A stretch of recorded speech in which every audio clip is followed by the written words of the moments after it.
eenyuun sodaan callisaree isaan godhu'aa mo'etu aangoo anaafisiree hangafa waan hundumaa isaa manni koo'eera du'a hunkuteessuudhaan Yesuus du'a mo'eera. eenyuun sodaan callisaree isaan godhu'aa mo'etu aangoo anaafisiree hangafa waan hundumaa isaa manni koo'eera du'a hunkuteessuudhaan Yesuus du'a mo'eera.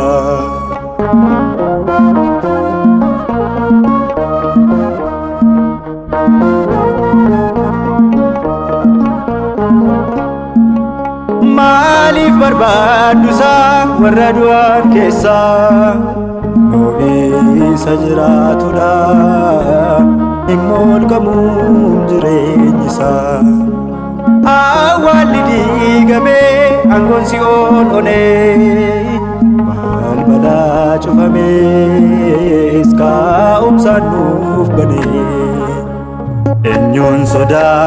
eenyuun sodaan callisaree isaan godhu'aa mo'etu aangoo anaafisiree hangafa waan hundumaa isaa manni koo'eera du'a hunkuteessuudhaan Yesuus du'a mo'eera.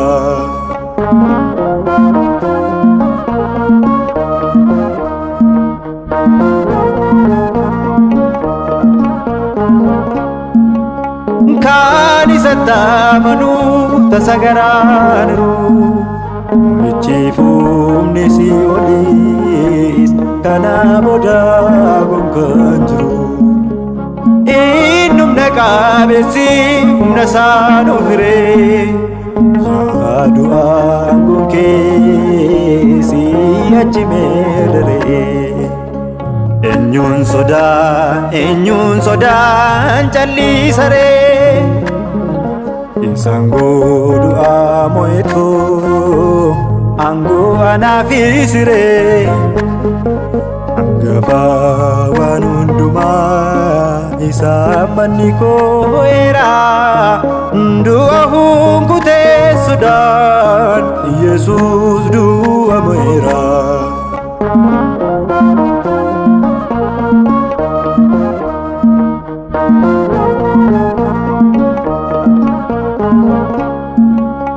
Isa wajjin duunee kan irraa isa faana isatti amannuuf nuuf laateera maangoo kana inni abbaa keenyadha nuti ilmaan isaati ijoollee isaa taanee nuti ormoota miti. eenyuun sodaan callisaree isaan godhu'aa mo'etu aangoo anaafisiree hangafa waan hundumaa isaa manni koo'eera du'a hunkuteessuudhaan Yesuus du'a mo'eera.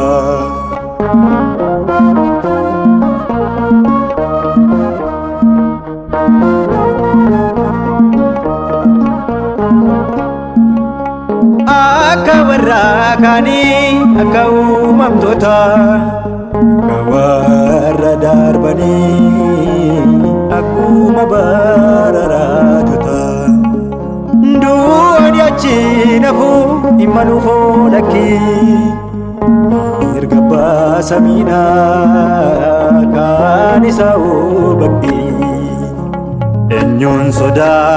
eenyuun sodaan callisaree isaan godhu'aa mo'etu aangoo anaafisiree hangafa waan hundumaa isa manni koo era du'a hunkutee sodaan Yesuus du'a mo'eera. Eenyuun sodaan calliisa ree isaan du'a mo'etu aangoo anaafis ree.